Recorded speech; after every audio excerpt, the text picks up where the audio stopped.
হে everyone, তো তোমাদের জন্য নিয়ে চলে এসেছি আরেকটা নতুন ব্লগ। তো অনেকদিন তোমাদেরকে কোনো ব্লগ দেওয়া হয়নি, তো আজকে আবার নিয়ে চলে এসেছি তোমাদের জন্য কালী পুজো বাম্পার ব্লগ। তো প্লিজ তোমরা দেখতে থাকো আর সঙ্গে থাকো। তো বন্ধুরা, কাল হচ্ছে দীপাবলি, তার জন্য আমরা এসেছিলাম কামারপুকুর কিছু কেনাকাটা করার জন্য। কিছু লাইটিং কিনবো, কিছু প্রদীপ কিনবো, এসবের জন্য। তো তোমরা ব্লগটা স্কিপ না করে দেখতে থাকো আর সঙ্গে থাকো। তো বন্ধুরা, আমি এই কাকুর কাছ থেকে কিছু লাইটিং নিলাম, কারণ আমাদের মন্দিরের সামনেটা ভালোভাবে ডেকোরেশন করতে হবে, তাই।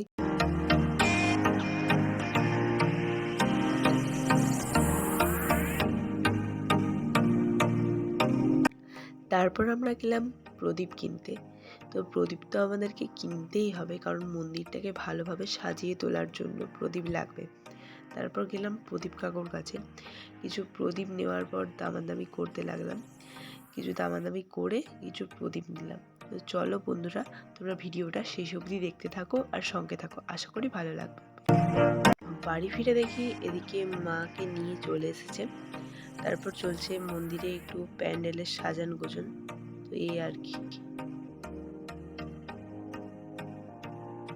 আর এদিকে আমাদের একটু ছোট্ট খাটো চেষ্টা আর কি একটু সফল হয়েছে, আমরা লাইটিংগুলো জ্বালাতে সফল হয়েছি।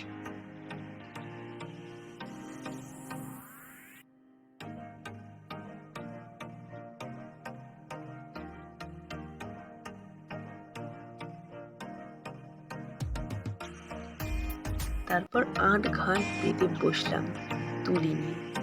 সেই যে প্রদীপগুলো কিনে এনেছি বন্ধুরা, সেগুলোকে রং করতে বসেছি, একটু সেগুলোকে সাজিয়ে তুলতে হবে। তো তারপর সেসব সাজিয়ে গেলাম মন্দিরে।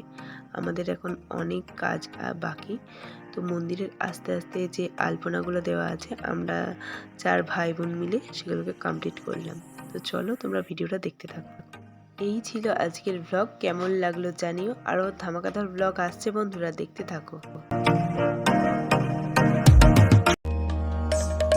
কালো মেয়ের পায়ের তলায় দেখে যা আলোর নাচন। কালো মেয়ের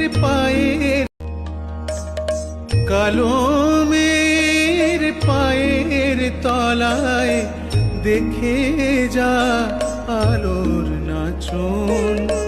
কালো